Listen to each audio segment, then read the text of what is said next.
देखिएगा, आज की जो हमारी क्लास रहेगी BHIC 110, ठीक है? हिस्ट्री ऑनर्स सेकेंड ईयर की रहेगी, ठीक है? अगर हम लोग बात करेंगे, बुक का नाम रहेगा भारत का इतिहास 1757 से लेकर के 1857 तक।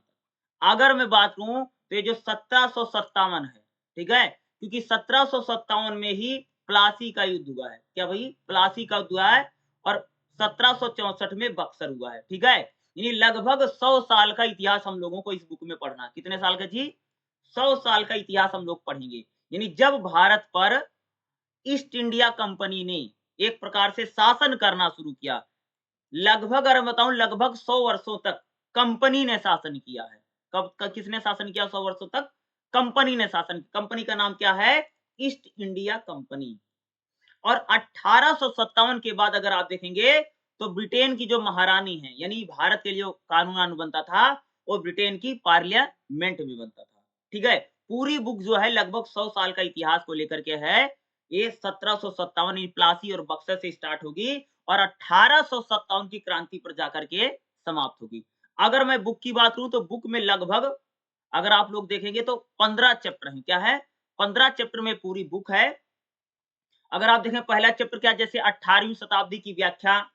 दूसरा चैप्टर अगर आप देखेंगे कंपनी की वाणिज्यिक नीतियां, यानी ईस्ट इंडिया कंपनी जो थी उसके क्या क्या नियम है, क्या क्या कानून है, उसकी कौन कौन सी नीतियां थी। चैप्टर नंबर 3 अगर हम लोग बात करेंगे, भारत में औपनिवेशिक विस्तार किस प्रकार से किया, चैप्टर नंबर 3-4 में, यानी अंग्रेजों ने किस प्रकार से यहाँ पर अपने साम्राज्य को एक्सटेंड किया, यानी किस प्रकार से उन्होंने बढ़ाया। पांचवा चैप्टर 1857 तक उपनिवेश शक्ति का विस्तार कैसे हुआ।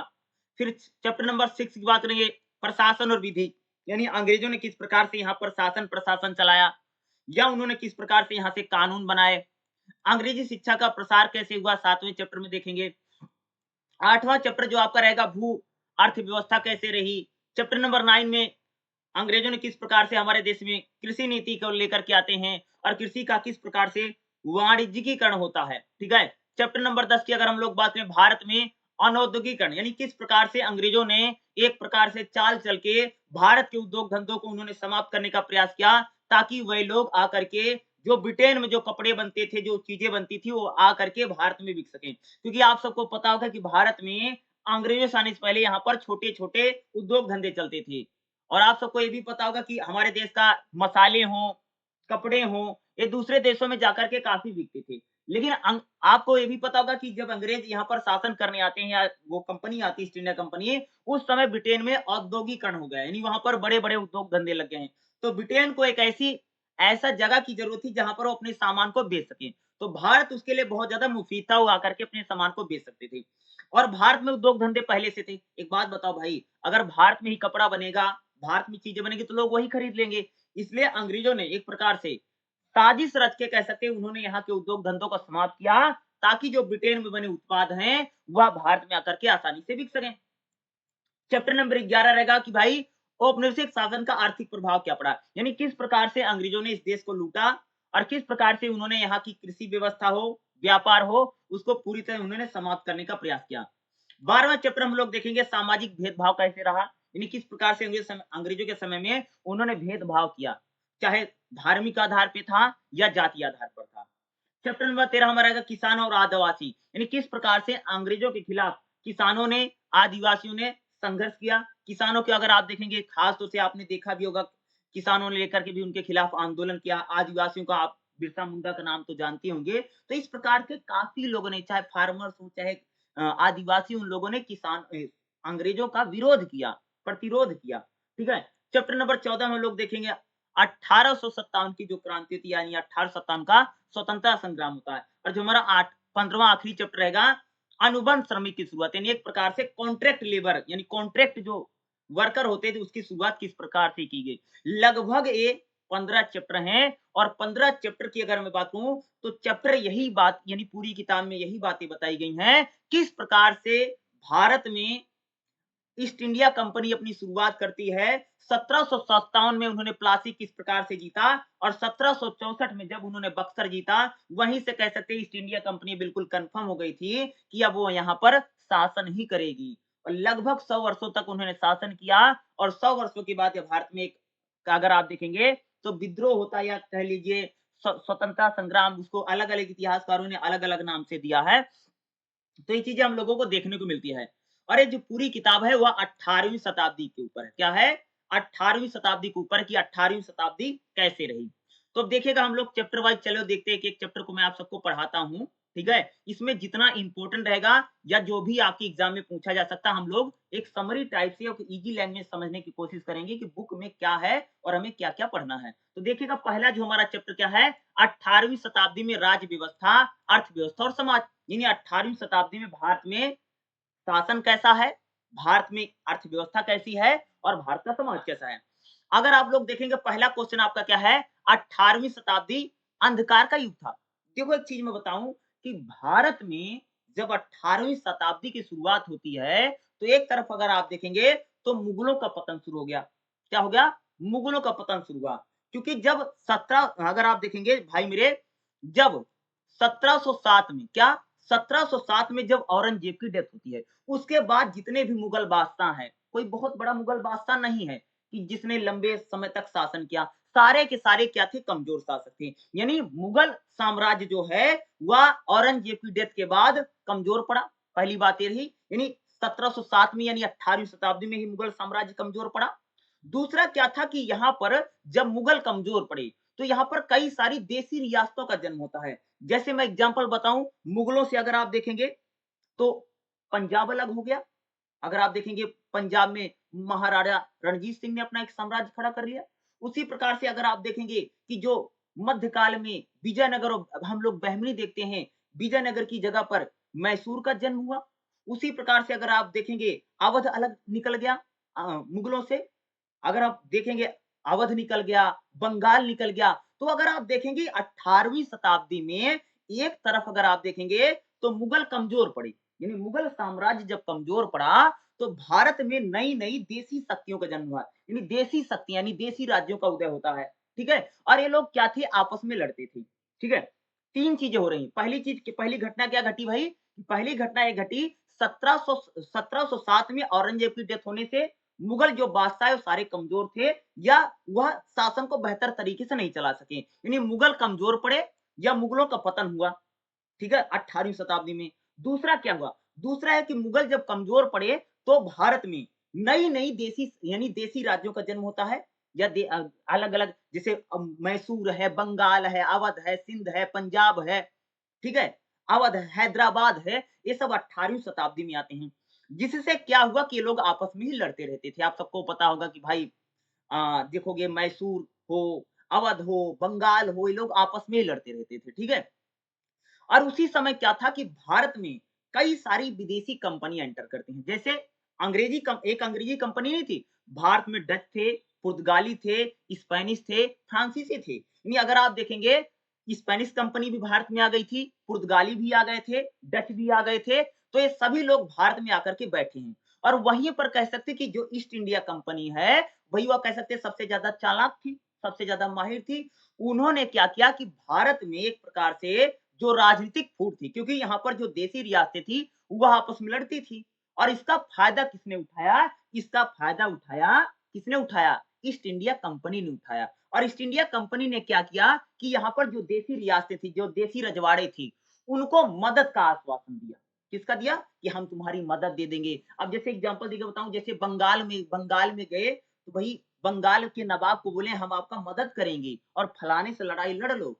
ये इस प्रकार का होता था। या मैसूर अगर आप देखोगे, अंग्रेजों के साथ मैसूर के 4 युद्ध हुए। आंग्ल मैसूर युद्ध, आपने 4 मैसूर युद्ध के बारे में पढ़ा होगा ना? तो इसी अगर मैं पंजाब की बात करूँ, पंजाब में महाराजा रणजीत सिंह का शासन है। उसी प्रकार से अगर आप अवध की बात करेंगे, अवध में भी अगर आप देखेंगे तो वहाँ पर शासन चल रहा था। तो अगर आप देखेंगे कि अंग्रेजों ने एक प्रकार से इस देश में जो हमारी देसी रियासतें, जो देसी राज्य थे, उनमें एक प्रकार से फूट डालने का प्रयास किया, ताकि वह अपने साम्राज्य का विस्तार कर सकें।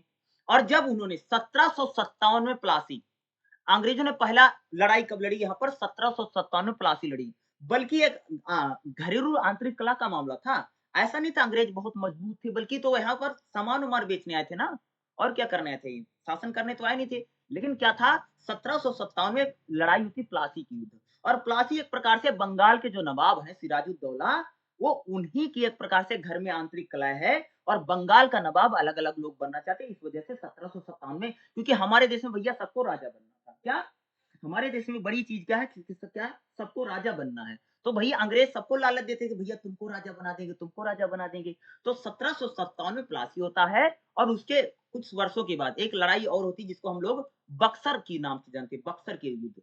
1764 में बक्सर का युद्ध होता है और प्लासी और बक्सर जब अंग्रेजों ने जीता या ईस्ट इंडिया कंपनी कह सकते हैं उसने जीता, तो उससे क्या हुआ कि ईस्ट इंडिया कंपनी ने जब प्लासी बक्सर जीता, तो ईस्ट इंडिया कंपनी को बंगाल की दीवानी मिल गई। दीवानी मतलब होता है कि उसको राजस्व यानी किसानों से जो भू राजस्व है, उसको उगाहने की क्या उसको शक्ति मिल गई। जिससे कह सकते हैं कि अंग्रेज जो हैं यहाँ पर डट गए और जम गए कह सकते हो, ठीक है? और 18वीं शताब्दी को अंधकार की शताब्दी इसलिए बोला जाता है क्योंकि इस देश का भविष्य क्या होगा, इस देश का फ्यूचर क्या होगा, यह बिल्कुल भी क्लियर नहीं था। क्योंकि भाई एक तरफ मुगल पतन की ओर जा रहे हैं, हमारे देश में नए-नए राज्यों का जो है जो आपस में लड़ते थे और भारत में कई सारी विदेशी कंपनियाँ आ गई थी। इसलिए अगर आप देखेंगे तो 18वीं शताब्दी भारत के लिए बिल्कुल ब्लाइंड एज बोला जाता है क्योंकि इस समय भारत का भविष्य क्या होगा, यह बिल्कुल क्लियर नहीं था क्योंकि भारत में कृषि व्यवस्था पतन की ओर जा रही थी।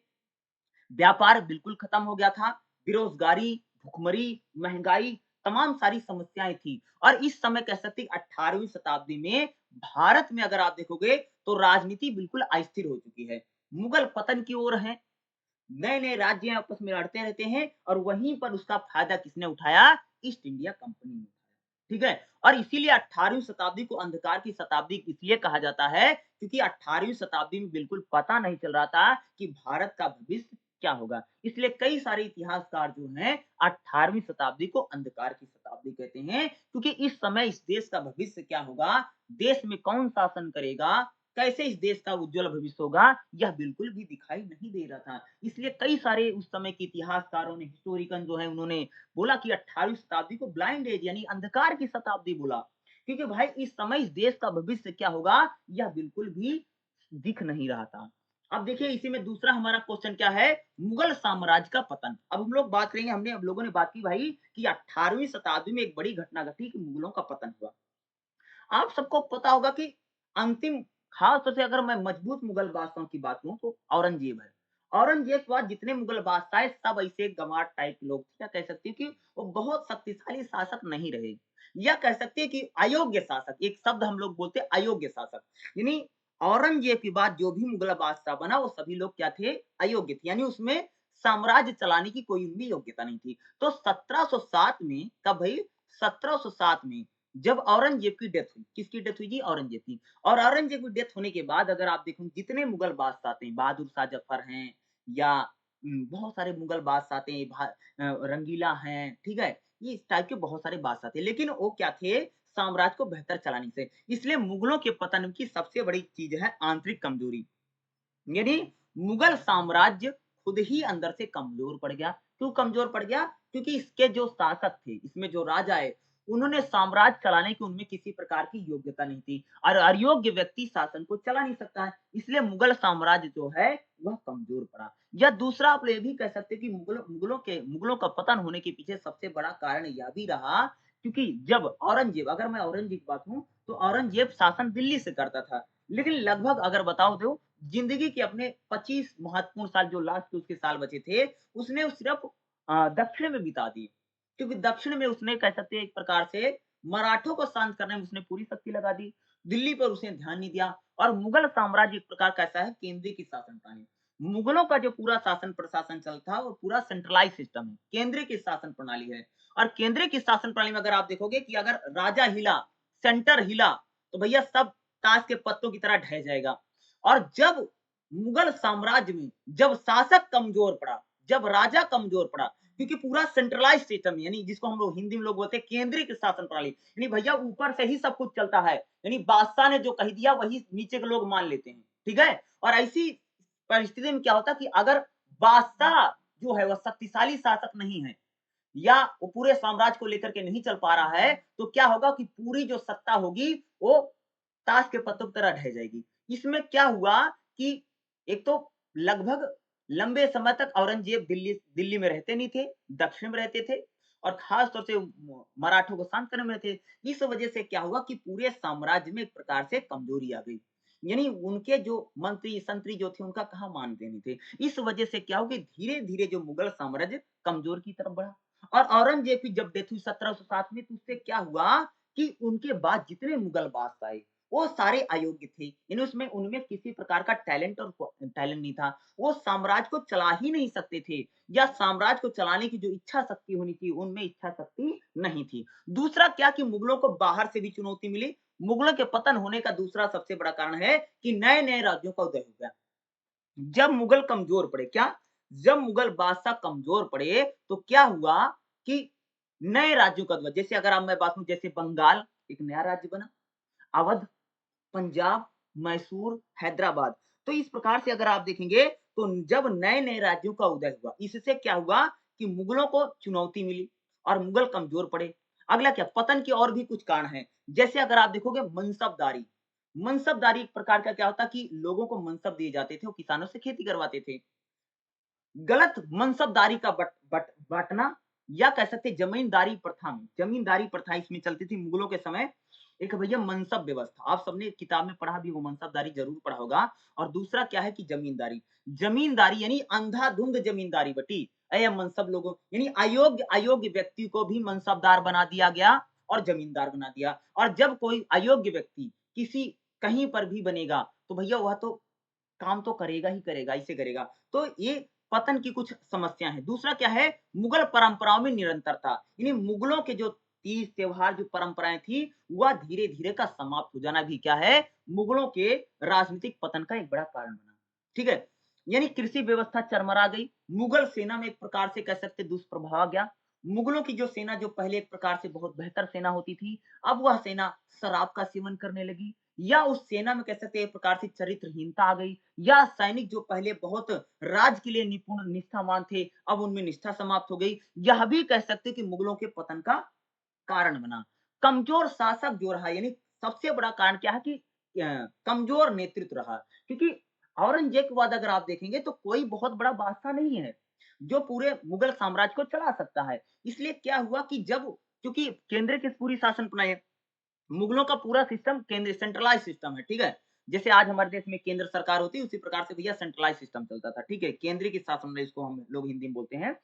और केंद्रीय कृत शासन प्रणाली में क्या होता है कि भैया ऊपर अगर शक्तिशाली शासक नहीं तो नीचे काम चलेगा नहीं क्योंकि ये ऊपर के आदेशों को नीचे के लोग मानते हैं और जो ऊपर का शासक ही कमजोर होगा उसके लोग बात ही नहीं मानेंगे तो क्या होगा सिंपल सी बात है एक दिन पूरे साम्राज्य वैसे ही कमजोर पड़ जाएगा और इससे क्या होगी पूरा मुगल साम्राज्य कमजोर पड़ा ठीक है और इनकी भी बहुत ज्यादा कमजोरी थी इसमें एक लाइन और लिखना औरंगजेब की कट्टरता ने भी मुगल साम्राज्य में का पतन में काफी बड़ी भूमिका है कि औरंगजेब ने जो लगभग जितने लंबे समय तक औरंगजेब ने शासन किया, बहुत कट्टरता के साथ उसने शासन किया। यानी देखिए इस्लामिक जो परंपरा है, उस इस्लामिक परंपराओं को काफ़ी कट्टरता के साथ निभाया गया। जिससे क्या हुआ कि जो हिंदू समाज है, वह हिंदू समाज कह सकते हैं कि मुगलों के खिलाफ भी चला गया।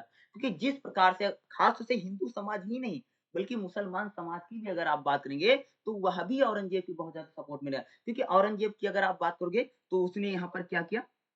सबसे संगीत को बंद करा दिया, मूर्ति कला, चित्रकला को बंद करा दिया। तो इस प्रकार से जिस प्रकार से उसने शासन चलाया, यह भी एक बहुत कारण है कि मुगल साम्राज्य के पतन में अगर आप लोग देखेंगे, तो मुगलों का जो पतन हुआ है, उसमें खास तौर से अगर मैं बात कहूँ, तो औरंगजेब की भी एक बड़ी भूमिका आप लोग कह सकते हैं। क्योंकि जिस प्रकार से उसने कट्टर इस्लामिक रूल को लागू किया, वह कट्टर इस्लामिक रूल जो शासन थे, वह आगे आने वाले बादशाहों के लिए खतरनाक साबित हुए। क्योंकि धीरे-धीरे जो साम्राज्य था, वो कमज़ोर पड़ा। तो पहले चैप्टर में अगर आप लोग देखेंगे 18वीं शताब्दी को अंधकार की शताब्दी क्यों बोला जाता है? ये काफ़ी इंपॉर्टेंट क्वेश्चन है जो आपके एग्ज़ाम में आ सकता है। दूसरा मुगल साम्राज्य का पतन कैसे हुआ? ये भी काफ़ी इंपॉर्टेंट क्वेश्चन है, ठीक है? और देखो एक क्वेश्चन और लिखा है 1.4 में क्या है? क्या दिया गया इसमें अगर आप लोग देखेंगे? क्षेत्रीय राजनीतिक व्यवस्थाओं का उदय। अगर क्या हुआ? यहाँ पर क्या हुआ कि नई-नई जो क्षेत्रीय शक्तियाँ थी। देखो 18वीं शताब्दी में जब मुगलों का पतन हुआ, तो कह सकते हैं कि कई सारे नए-नए राज्यों का उदय उत्तराधिकारी राज्य क्या हैं? यानी ऐसे राज्य जो मुगलों से निकल कर के बने। खास तौर से अगर आप देखेंगे पंजाब, पंजाब क्या पहले मुगलों के अंडर में आता था। लेकिन क्या हुआ कि बाद में जब पंजाब क्या हुआ, जब मुगल कमजोर पड़े तो पंजाब एक अलग राज्य बना, जिसको महाराजा रणजीत सिंह ने बनाया। दूसरा अगर आप देखेंगे मैसूर, मैसूर पर भी एक समय कह सकते हो कि भाई मुगलों का ही होता था। मैसूर भी एक प्रकार का 18वीं शताब्दी में मुगलों का उत्तराधिकारी राज्य रहा, ठीक है? अब अगर आप देखेंगे हैदराबाद, भाई हैदराबाद का निज़ाम के बारे में आप सबने सुना होगा, निज़ामुल मुल्क, ठीक है? उसको तो बाकायदा वहाँ का गवर्नर बना कर के भेजा गया था हैदराबाद का, बल्कि वो हैदराबाद में ही पूरा वो लगता था। अगर हम बात करें दक्कन, दक्कन का सूबेदार बना के भेजा गया था। क्या भेजा गया था उनको? दक्कन, दक्कन यानी दक्षिण।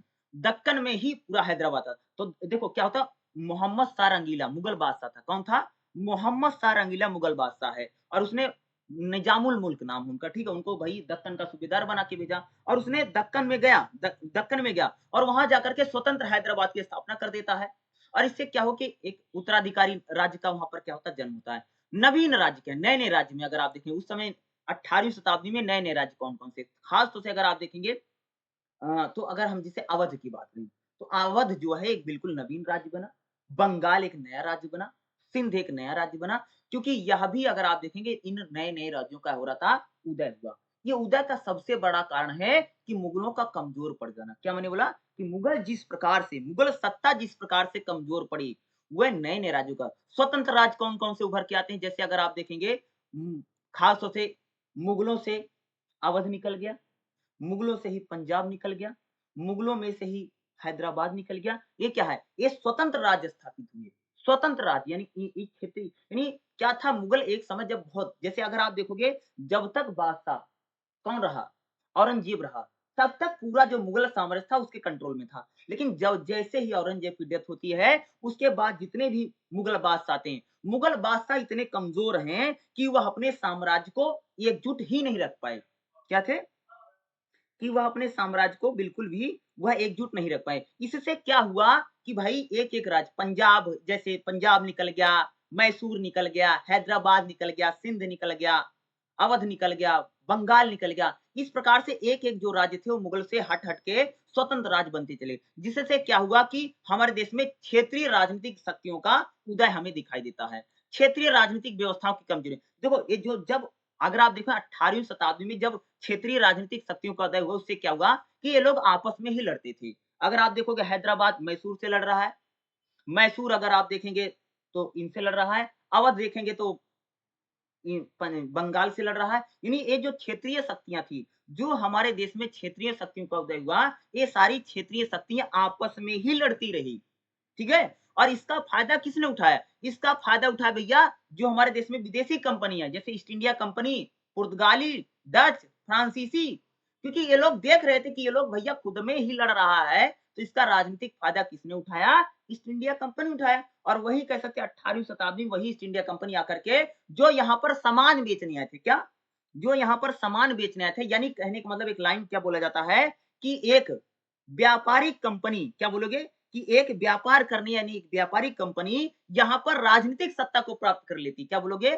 कि भारत में जो कंपनी ईस्ट इंडिया कंपनी व्यापार करने के उद्देश्य से आती है, वही भारत में कह सकते हो 1757 और 1764 में प्लासी और बक्सर जीतने के बाद वह राजनीतिक सत्ता में बदल जाती है। यानी एक व्यापारिक कंपनी का उदय राजनीतिक सत्ता के रूप में हुआ गया। यानी अब वह यहाँ पर शासन करने लगे, या कह सकते हैं कि यहाँ पर राजस्व की उगाही करने लगे। और इसकी शुरुआत कहाँ से की भाई? बंगाल से हुई, कि जहाँ पर उन्होंने प्लासी और बक्सर जीता।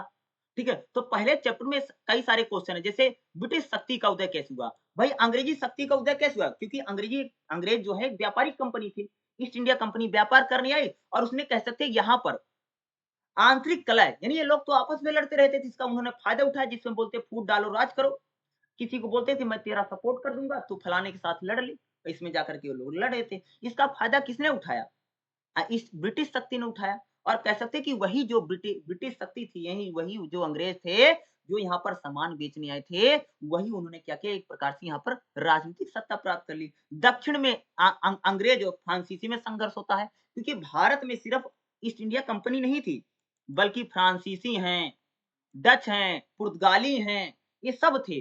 अरे इनमें कह सकते हैं एक प्रकार से ईस्ट इंडिया कंपनी ने अपने शक्ति का सबसे ज़्यादा विस्तार किया। और आपने सुना होगा कि लंबे समय तक पुर्तगाली गोवा में रहे, बल्कि हमारा देश 1947 में आज़ाद होता, बल्कि गोवा कई सालों बाद आज़ाद होता। आप लोग इंटरनेट पे सर्च करके देख लेना। जैसे बंगाल विजय क्या है? बंगाल विजय क्या? क्योंकि बंगाल का जो नवाब है सिराजुद्दौला, सिराजुद्दौला के घर में ही आंतरिक कला है।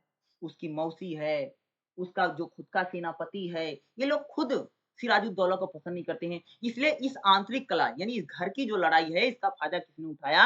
अंग्रेज़ों ने उठाया। और अंग्रेज़ों ने क्या किया कि घर के लोगों को ही लड़ा दिया, जिसकी वजह से 1757 में प्लासी का युद्ध हुआ। और प्लासी का युद्ध होने से क्या हुआ कि एक प्रकार से आगे चल कर के एक और युद्ध होता है बक्सर।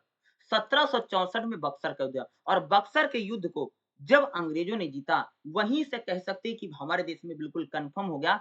1764 में पता चला कि अंग्रेज इस देश में आ गए हैं और 1764 में जब उन्होंने बक्सर जीता, ये पता चला कि भैया अब अंग्रेज इस देश से जाने वाले नहीं हैं। तो बंगाल पर उन्होंने जिस प्रकार से विजय प्राप्त करने का सिंपल सबसे बड़ा रीज़न ये है कि हमारे देश में लोगों की खुद ही कमी थी।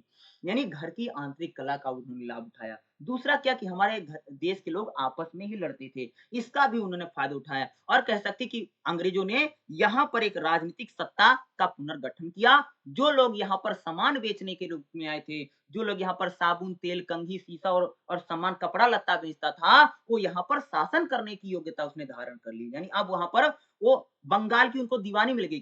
शुरू में उनको अगर मैं बताऊँ 1764 में जब उन्होंने जीता, तो उनको बंगाल उड़ीसा और बिहार। दीवानी मतलब समझते दीवानी? दीवानी का मतलब भाई मेरे होता है कि उनको वहाँ का जो किसान खेती नहीं करता, उनसे भू राजस्व इकट्ठा कर सकते थे और उन्हें शुरू में बंगाल और बिहार यहाँ की दीवानी मिली। बाद में आप सबको पता उन्होंने कर्नाटक के साथ युद्ध किया, उन्होंने मैसूर को जीत लिया, उन्होंने पंजाब को जीत लिया। धीरे-धीरे करके उन्होंने अपने साम्राज्य का विस्तार किया और वही जो ईस्ट इंडिया कंपनी थी, वही क्या हुई ब्रिटिश शक्ति का एक शक्ति नई शक्ति के रूप में क्या होता है 18वीं शताब्दी में उदय होता है। ठीक है? तो ये पहला चैप्टर काफ़ी इम्पोर्टेंट है और पहले चैप्टर से आपको पूरी किताब के बारे में भी अच्छे से नॉलेज समझ में आ जाएगी। और मैं इतना ज़रूर कह सकता हूँ कि पहले चैप्टर से आपके एग्ज़ाम में क्वेश्चन आएगा ही आएगा। इस मेरी बात को आप लोग ध्यान ज़रूर रखिएगा। चलिए हम लोग अगले चैप्टर्स को देख लेते हैं जो इसके दूसरे भी चैप्टर और भी जो हैं। देखिएगा अगला हमारा जो चैप्टर रहेगा क्या रहेगा? चैप्टर नंबर 2 क्या है? कंपनी की वाणिज्यिक नीतियाँ और भारतीय व्यापार। यानी ईस्ट इंडिया कंपनी जो थी, ठीक है? उसकी वाणिज्यिक नीतियाँ क्या हैं? ठीक है? तो जैसे अगर आप लोग देखेंगे इसमें क्या है ईस्ट इंडिया कंपनी का ढाँचा क्या है? यानी उसका पूरा फॉर्मेट क्या है? उसका पूरा प्रारूप है कैसे था भई? और इम्पोर्टेंट क्वेश्चन क्या बनेगा? ईस्ट इंडिया कंपनी का एकाधिकार, यानी एकाधिकारी चीज़ क्या थी? यानी ईस्ट इंडिया जो कंपनी है, उसको एकाधिकार क्या मिला? यानी ये एकाधिकार क्या चीज़ है? इसकी हम लोग बात करेंगे। एकाधिकार बनाम मुक्त व्यापार क्या होता है? ये एकाधिकार क्या है और फिर मुक्त व्यापार क्या है? ठीक है? क्योंकि ये दोनों इम्पोर्टेंट जहाँ तक कह सकते हैं 10 नंबर में आपसे पूछा जा सकता है, ठीक है? ईस्ट इंडिया कंपनी का एकाधिकार क्या है या एकाधिकार और बनाम मुक्त व्यापार क्या है? कंपनी के व्यापार की प्रकृति यानी कंपनी कैसे व्यापार करती थी? यानी वो सामान-वामान को कैसे बेचती थी, उनका क्या था? ठीक है, वाणिज्यिक व्यवसाय और राजनीतिक शक्ति क्या है? या औद्योगिक पूंजी के उदय और कंपनी की वाणिज्यिक नीतियाँ क्या हैं? तो यानी ईस्ट इंडिया कंपनी के बारे में सबसे पहले देखो, समझिए। देखो, भारत में ब्रिटेन से एक कंपनी आती है जिसका नाम है ईस्ट इंडिया कंपनी, ठीक है? और ईस्ट इंडिया कंपनी ब्रिटेन से भैया बाकायदा चिट्ठी लेकर के आई है। किसकी चिट्ठी लेकर के आई थी? इंग्लैंड की जो महारानी हैं, इंग्लैंड की महारानी बोला था कि जाओ तुम भारत पे वहाँ सामान-वामान बेचो। किसको भेजा था? ईस्ट इंडिया कंपनी को। क्योंकि ब्रिटेन में क्या होगा उद्योग धंधे लगा। ब्रिटेन में बड़ी-बड़ी कंपनी-वंपनी लग गई है वहाँ पर सामान खूब। तुम सबको पता हो कि भाई मेरे पूरे यूरोप में इंग्लैंड पहला ऐसा देश है जहाँ पर सबसे पहले उद्योग धंधे लगे यानी कंपनी-संपनी सबसे पहले वहीं लगा, ठीक है जी? ब्रिटेन में लगा, फिर बाद में पूरे यूरोप में लग गया, ठीक है? तो सबसे पहले कहाँ लगा? ब्रिटेन यानी इंग्लैंड में सबसे पहले कंपनियाँ लगी। तो भाई कंपनी तो लग गई, अब सामान बनता था, अब सामान को क्या होगा? दूसरे देश में बेचना पड़ेगा। तो इंग्लैंड की महारानी के आदेश लेकर के ईस्ट इंडिया कंपनी भारत में व्यापार करने आती थी।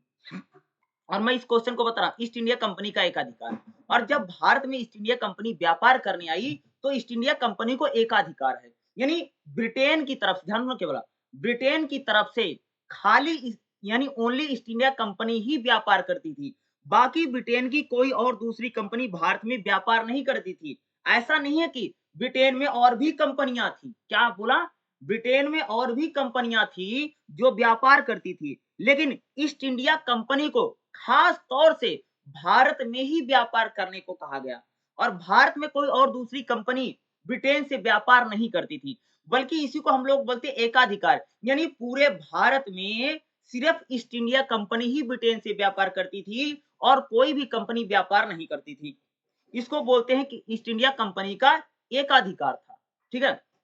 क्योंकि जब ईस्ट इंडिया कंपनी को भेजा गया था, तो शुरू में यही है कि भाई ब्रिटेन की तरफ से सिर्फ ईस्ट इंडिया कंपनी व्यापार करेगी और कोई दूसरी ब्रिटेन की कंपनी नहीं जाएगी, ठीक है? हर साल, हर 20-20 साल, 10-10 साल में उनका कानून बदलता रहता था कि भाई ईस्ट इंडिया कंपनी क्या व्यापार करेगी, क्या व्यापार नहीं करेगी। आप सबको पता है 1933 में, सॉरी 1833 में आता है चार्टर। चार्टर मतलब समझते हो, ब्रिटेन की संसद में कानून बनता था। बल्कि बताया गया कि 1833 में जब चार्टर आया तो उसमें क्या बोला गया कि अब ईस्ट इंडिया कंपनी मात्र और मात्र चाय और चीन के साथ व्यापार करेगी, यानी अब भारत कोई दूसरी कंपनी। तो ईस्ट इंडिया कंपनी का एकाधिकार का मतलब क्या है कि ब्रिटेन की तरफ से मात्र और मात्र ईस्ट इंडिया कंपनी व्यापार करेगी, ब्रिटेन की कोई और यानी इंग्लैंड की कोई और भी कंपनी जाकर के भारत में व्यापार नहीं करेगी। दूसरा क्या, एकाधिकार बनाम मुक्त व्यापार क्या है? एकाधिकार मतलब होता है भैया सिंगल राइट, यानी क्या है कि मात्र और मात्र ईस्ट इंडिया कंपनी ही व्यापार करेगी भारत में, बाकी कोई दूसरा नहीं करेगा।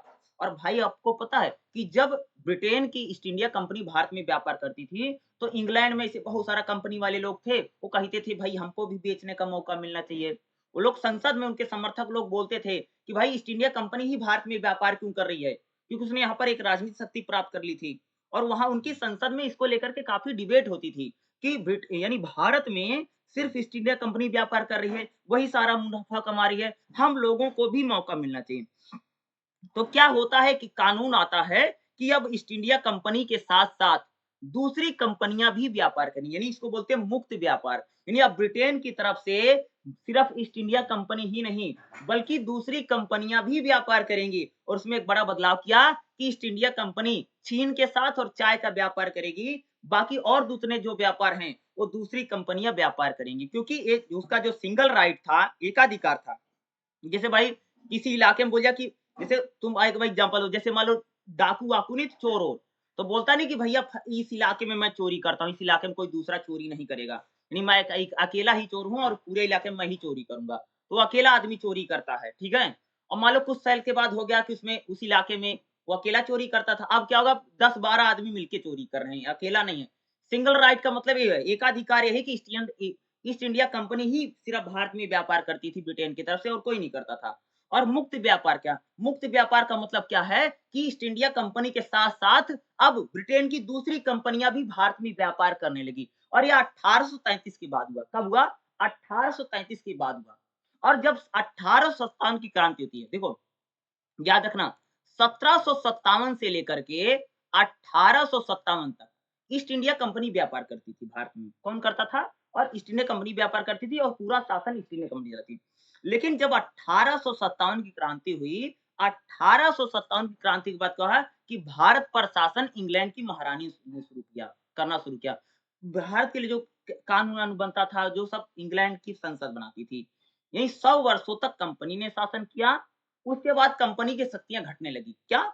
ये ब्रिटेन की महारानी ने क्या किया भैया, कंपनी की शक्तियाँ घटा देती थी कि अब ये नहीं, ये करो, छोड़ो, ये तुम इसको नहीं करना है, अब फलाना दूसरा कोई करेगा, ठीक है? धीरे-धीरे ब्रिटेन का साम्राज्य इस पे फैला और यानी कंपनी की शक्तियाँ कहीं कमी। अब कंपनी की व्यापार की प्रकृति क्या है? जैसे हम लोग इसको देख लेते हैं, यानी जो ईस्ट इंडिया कंपनी है, वो जो व्यापार करती थी उसका नेचर क्या था? ये उसकी प्रकृति क्या थी? ठीक है? इसको देख लेते हैं। जैसे जो ईस्ट इंडिया कंपनी जो व्यापार करती थी, देखिएगा, अगर हम लोग बात करें कंपनी की व्यापार की प्रकृति, देखो हम देखिएगा क्या है, वैध एकाधिकार का विवेचना किया। वास्तव में एकाधिकार काफ़ी मजबूत स्थिति में था, जैसा कि हमने ऊपर बताया। भाई ईस्ट इंडिया कंपनी ही खाली व्यापार करती थी। एक समय ईस्ट इंडिया कंपनी इतनी ज़्यादा पावरफुल थी, इतनी ज़्यादा मजबूत थी कि ब्रिटेन की तरफ से वही भारत में सामान बेची थी और कोई नहीं करता था। फिर भी भारत के विभागों में कंपनी और व्यक्तिगत व्यापारियों का को सामूहिक रूप से एकाधिकार प्राप्त था। देखो एक चीज़ बताऊँ, ये ईस्ट इंडिया कंपनी जो भारत में सामान बेचती थी ना, ये जो अंग्रेजी अधिकारी थे ना, ये लोग खुद भी सामान बेचने लग गए थे एक समय। क्या थे? इनको एकाधिकार था। 18वीं शताब्दी के अंतिम दशक में यह बंगाल में पूर्णतः सत्य था कि बंगाल में क्या होता है, देखो, भाई मेरे, कंपनी तो सामान बेचती थी, लेकिन कंपनी के जो कर्मचारी होते थे, जो अधिकारी होते थे, वह लोग भी अपना सामान-वामान बेचते रहते थे। अगला अदालत अपनी तरफ से बेचता था, ठीक है? जबकि वाणिज्यिक पूंजीवाद व्यवसाय में सार सस्ता खरीदना और महँगा बेचना था। यानी अंग्रेज क्या करते थे भैया, यहाँ से सस्ता-सस्ता सामान ले जाता था। यहाँ से चाय ले जाता था, अफ़ीम ले जाता था, नील ले जाता था, गन्ने ले जाते थे। यानी अंग्रेज क्या करते थे, यहाँ से सस्ता सामान खरीद के ले जाता था, वहाँ कंपनी में प्रोडक्ट बनवाता था और यहाँ लाकर के महँगा बेचता था। ये उनका काम था। यानी कच्चा माल जो था वो भारत से जाता था। इसलिए अंग्रेज ने भारत में 4 फसलें खूब करवाई। एक तो अफ़ीम की खेती करवाते थे, दूसरा नील की खेती करवाते थे, तीसरा चाय की खेती करवाते थे। इसकी खेती अंग्रेजों ने खूब कराया, क्योंकि ये सारा क्या था, ब्रिटेन में जो कंपनी-वंपनी लगा था ना, कंपनी लगा था, वहाँ पर क्या था, कच्चा माल चाहिए था और कच्चा माल कहाँ से मिलेगा? भारत से ले जाते थे। जहाँ से सस्ता खरीदता था, वहाँ से सामान-वामान बन के आता, भारत में महँगा बिकता था। तब प्रतिस्पर्धा को कम करना व्यापार का स्वाभाविक लक्ष्य था। यानी एक प्रकार से अंग्रेजों ने भारत से सस्ती चीज़ें खरीद करके उसका बना करके महँगा बेचते थे। यदि आपका लक्ष्य सस्ता खरीदना है, तब बाज़ार में खरीदारों को कम होना आपके लिए लाभदायक होगा। देखो, अंग्रेजों ने इस प्रकार की नीति बनाई कि भारत में खरीदार ही ना रह जाएँ, यानी वही खरीदार बचे। इसलिए उन्होंने जो दूसरी कंपनी जैसे डच थे, पुर्तगाली थे, उनको यहाँ से धीरे-धीरे उन्होंने हटाने का प्रयास किया, ताकि अंग्रेज सस्ते से सस्ता सामान यहाँ पर खरीद सके और जाकर के अपने देश में सामान बना कर के इसको ला कर के महँगा से महँगा बेच सके। और अंग्रेज यही करते थे। क्या करते थे, एक प्रकार से भारत से सस्ते रेट में, सस्ते पैसे में चीज़ों को खरीदता था। चीज़ यानी कच्चा माल यहाँ से खूब खरीदते थे और वही कच्चा माल क्या जाता था, ब्रिटेन जाता था, इंग्लैंड जाता था, वहीं से कपड़े, लत्ते जो कुछ होते थे, सब बन कर के आते थे और भारत में महँगे और ऊँचे दाम में बेचे जाते थे। यानी सस्ता खरीद करके वो महँगा बेचने का प्रयास करते थे। एक कंपनी की व्यापार की प्रकृति है, कंपनी ऐसे ही व्यापार करती थी। दूसरा जो था, कच्चा माल यहाँ से खूब जाता था। जैसे कच्चे माल में अगर आप लोग देखेंगे, जैसे चाय, अफ़ीम, ठीक है? नील, ठीक है? कपास, गन्ना, इनकी खेती खूब करवाते थे। जैसे चाय की खेती होती थी, अफ़ीम की खेती होती थी, नील की खेती होती थी, कपास की खेती होती थी, गन्ने की खेती होती थी। क्योंकि ये सारा कच्चा माल है, रॉ मैटेरियल जिसको हम लोग बोलते हैं, कच्चा माल। कच्चा माल भारत से जाता था और वहाँ पर यहाँ सस्ता माल खरीदता था और यहीं का पैसा लेकर के यहाँ क्या करें, पैसा इंग्लैंड से लाते भी नहीं थे, यहीं का पैसा सारा यूज़ करते थे। क्योंकि उनको भई यहाँ से राजस्व संबंधी अधिकार था, किसानों से वसूलता था, वही खरीद करके ब्रिटेन से लेकर के सामान और महँगा-महँगा बेचते थे। तो कंपनी यही करती थी, ईस्ट इंडिया कंपनी, भैया सस्ता खरीद करके और फिर उसको बनवा करके महँगा-महँगा क्या करते थे, वो लोग यहाँ पर बेचते थे। इनका काम ही यही था। वाणिज्यिक व्यवसाय और राजनीतिक शक्ति, यानी ईस्ट इंडिया कंपनी जो थी एक प्रकार की वाणिज्यिक व्यवसाय करती है, यानी सामान बेचने के रूप में आई थी और उसने यहाँ पर सामान को बेचा, यानी व्यापार किया। लेकिन व्यापार करते-करते कह सकते हैं उसने यहाँ पर राजनीतिक शक्ति को प्राप्त कर लिया, क्योंकि कह सकते हैं कि उन्होंने यहाँ पर जो आंतरिक कलह है, क्या है, जो आंतरिक कलह है, आपस में हमारे देश में जो राजा-महाराजा थे, क्या थे? वह आपस में ही लड़ते रहते थे। वह आपस में ही, इसका फ़ायदा किसने उठाया? इसका फ़ायदा एक व्यापारिक कंपनी ईस्ट इंडिया कंपनी उठाया और इसका फ़ायदा उठा कर के उन्होंने क्या किया? यहाँ पर धीरे-धीरे उन्होंने राजनीतिक शक्ति को प्राप्त कर लिया, क्योंकि उन्होंने चालबाज़ी करके, इस प्रकार से चालबाज़ी, सौदा सौदा करके, क्योंकि अंग्रेज़ क्या करता था, अगर युद्ध लड़ता था, किसी से हार जाता था, तब भी संधि करता था और जीत जाता था तब भी संधि करता था। ठीक है? तो उन्होंने संधि की है। ये यानी संधि-वंधि करके एक प्रकार से वो लोग क्या करते थे कि उन्होंने एक प्रकार से पूरे देश को एक प्रकार से गुलाम बनाने को उन्होंने, यानी जो एक कंपनी व्यापार करने के उद्देश्य से आई थी, वही कंपनी यहाँ पर राजनीतिक सत्ता को क्या कर लेती है, प्राप्त कर लेती है। और यहाँ पर एक प्रकार से वह राजस्व वसूल करने लग जाती है। ये कंपनी कौन? ईस्ट इंडिया कंपनी कर रही थी। अगर आप देखें कि दूसरे चैप्टर में यही है। ख़ास तौर से आपका जो सेकंड चैप्टर मैंने आपको पढ़ा है, इसमें इम्पोर्टेंट क्या रहेगा? इम्पोर्टेंट एक जो क्वेश्चन मैंने बताया, ये काफ़ी इम्पोर्टेंट हो सकता है, जो कि आपकी एग्ज़ाम में पूछा जा सकता है। कौन-सा मैंने बोला था? आपको मैंने ये बोला था, कंपनी का यानी ईस्ट इंडिया कंपनी का एकाधिकार क्या है? ये इम्पोर्टेंट हो सकता है, पढ़ के जाना, ठीक है? एकाधिकार बनाम मुक्त व्यापार, कंपनी की प्रकृति और वाणिज्यिक व्यवसाय और राजनीतिक शक्ति, यानी जो ईस्ट इंडिया कंपनी थी पहले एक प्रकार से व्यावसायिक कंपनी थी, वही व्यावसायिक कंपनी एक राजनीतिक शक्ति में कैसे बदल गई? क्योंकि उन्होंने यहाँ पर जिस प्रकार से फूट डाली और जिस प्रकार से उन्होंने आंतरिक कला जो थी उसका फ़ायदा उठाया, उसका फ़ायदा उठा कर के कह सकते हैं कि एक जो व्यावसायिक कंपनी थी, एक जो व्यापारिक कंपनी थी, वह एक राजनीतिक सत्ता, यानी क्या है? वह एक राजनीतिक सत्ता या राजनीतिक शक्ति में बदल गई। तो दूसरा चैप्टर भी आपका काफ़ी इम्पोर्टेंट है, जो कि आपके एग्ज़ाम में आ सकता है और आपके एग्ज़ाम में इससे क्वेश्चन सवाल ज़रूर पूछा जा सकता है। अगला जो हमारा चैप्टर क्या रहेगा? चैप्टर नंबर 3 रहेगा, क्या है? औपनिवेशिक विस्तार। यानी अंग्रेज़ों ने किस प्रकार से हमारे देश में विस्तार किया। सबसे पहले अगर बताऊं तो अंग्रेजों ने जिस प्रकार से अंग्रेज यहाँ पर आते हैं और उनकी जो कंपनी आती है, क्योंकि अंग्रेज ब्रिटेन से अगर आप देखेंगे, इंग्लैंड से, तो ईस्ट इंडिया कंपनी आई। क्या आई है जी? East India company. साथ में उस समय ईस्ट इंडिया कंपनी ही व्यापार नहीं करती है, बल्कि फ्रांसीसी कंपनियां भी व्यापार करती हैं, डच भी हैं, पुर्तगाली भी हैं। यानी सभी लोग कह सकते हैं कि व्यापार में लगे हुए हैं। तो भारत में अंग्रेज और फ्रांसीसी कंपनी शक्ति की कमजोरी। देखो, अंग्रेज जो थे, वह जो ईस्ट इंडिया कंपनी है, वह अपनी शक्ति का विस्तार करती है, ठीक है। और जो फ्रांसीसी हैं, इनकी शक्तियां कह सकते हैं कि धीरे धीरे भारत में कमजोर पड़ती हैं, ठीक है। और इसमें जो हमें पढ़ना है, कर्नाटक युद्ध, ठीक है। जो कर्नाटक युद्ध क्या है? कर्नाटक जो युद्ध है, 3 कर्नाटक युद्ध हुए हैं। प्रथम कर्नाटक युद्ध जो हुआ है 1740 से लेकर के 1748 तक, यानी लगभग 8 साल चला है। तो प्रथम कर्नाटक युद्ध है 1740 से लेकर के 1748 तक चला है। द्वितीय जो कर्नाटक युद्ध है 1751 से लेकर के 1755 तक चला है। कब तक? 1751 से लेकर के 1755 तक चला है, ठीक है। और जो तीसरा कर्नाटक युद्ध है, यह 1758 से लेकर के 1763 तक चला है, यानी बक्सर के युद्ध से पहले तक चला है। अगर हम लोग बात करें, देखिएगा, अगर हम लोग एक कर्नाटक युद्धों की बात करें, प्रथम कर्नाटक युद्ध, द्वितीय कर्नाटक युद्ध, क्योंकि आपके एग्जाम में एक पूछा जा सकता है, फर्स्ट कर्नाटक युद्ध, द्वितीय कर्नाटक युद्ध या तीसरा कर्नाटक युद्ध। तो देखिएगा, प्रथम कर्नाटक युद्ध जो हुआ है 1740 से लेकर के 1748 तक चला है, ठीक है। अगर हम दोनों शक्तियों के बीच मुठभेड़ की पृष्ठभूमि तैयार हो चुकी थी। अगर आप देखेंगे, जो भाई मेरे कर्नाटक है और साथ में जो अंग्रेज हैं, इनके बीच में एक प्रकार से लड़ाई छिड़ी हुई। ऑस्ट्रिया के उत्तराधिकार के प्रश्न पर छिड़ी लड़ाई की स्थिति पूरी स्पष्ट हो गई है। अंग्रेज और फ्रांसीसी सेना इस युद्ध में एक दूसरे के खिलाफ लड़। देखो, पहला जो कर्नाटक युद्ध है, क्या मैंने बोला?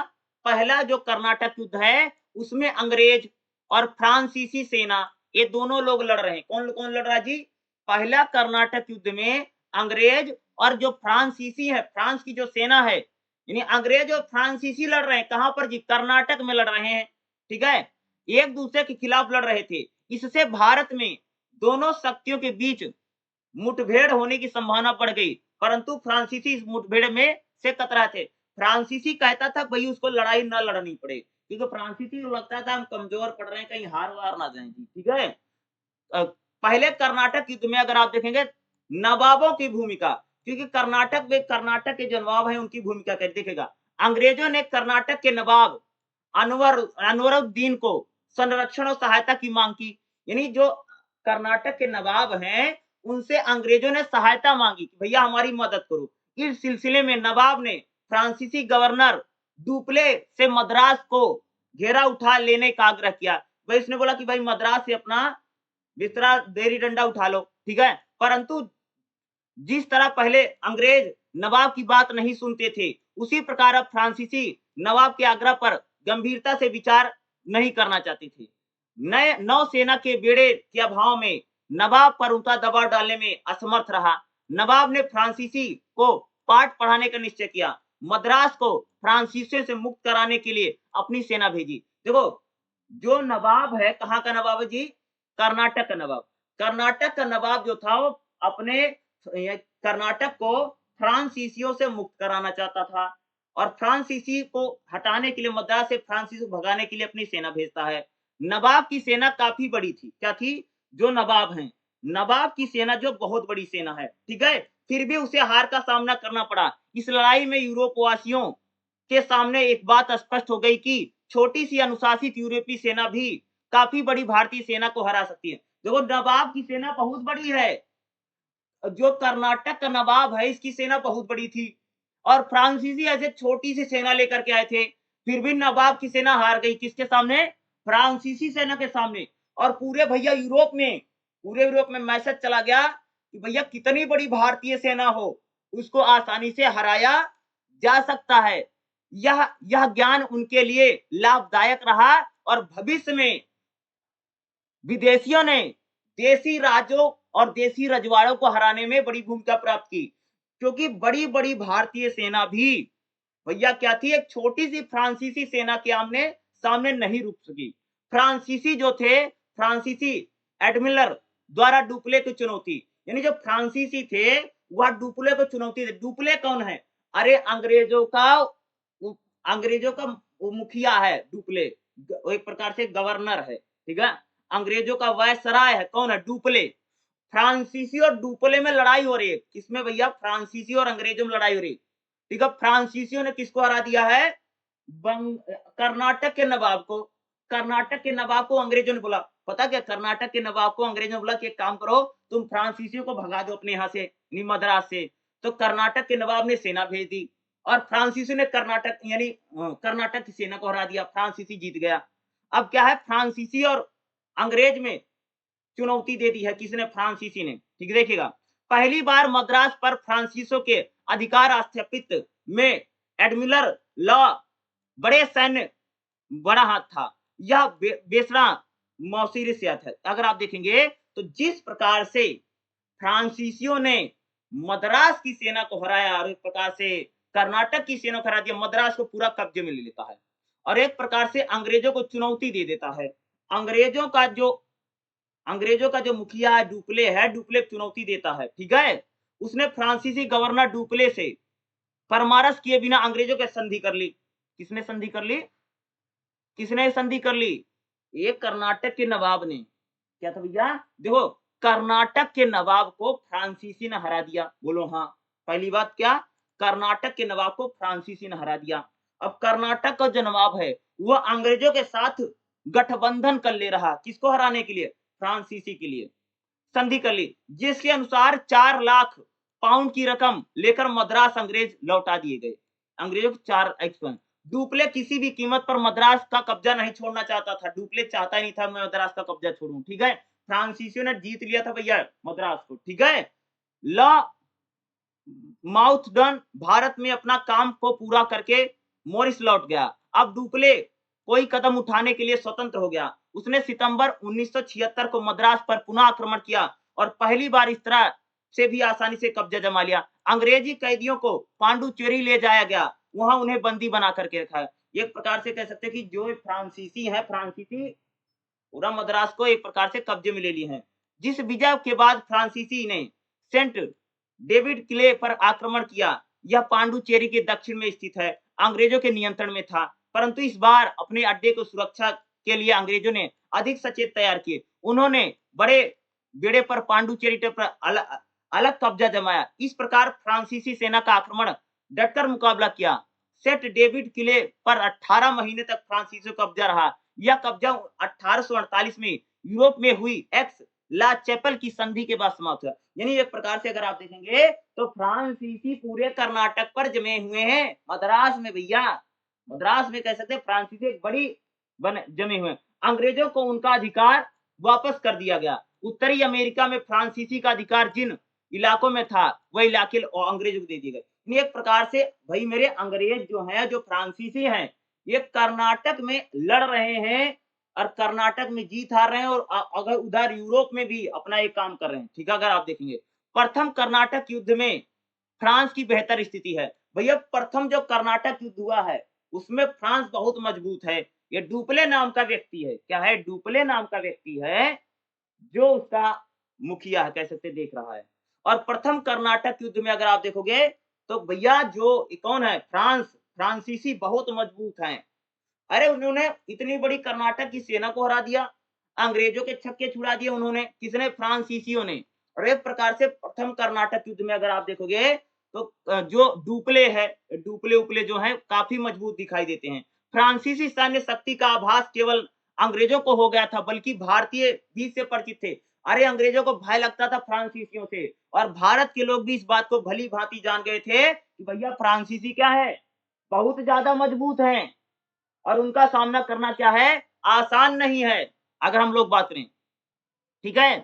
देखिएगा, ईस्ट इंडिया कंपनी की स्थापना 1664 में हुई है। ईस्ट इंडिया कंपनी कब बनी थी भैया? 1664 में बनी है। प्रथम फ्रांसीसी कारखाना सूरत में लगा था। फ्रांसीसियों ने पहला जो कारखाना है कहाँ लगाया था? सूरत में। 18वीं शताब्दी के प्रथम दशक में फ्रांसीसी कंपनी अवनति हुई। धीरे धीरे जब 18वीं शताब्दी आती है तो फ्रांसीसी जो कंपनी है वो उसकी आगे बढ़ती है। यानी ब्रिटिश ईस्ट इंडिया कंपनी का तंबाकू के व्यापार पर एकाधिकार है। ईस्ट इंडिया कंपनी किसका व्यापार करती थी जी?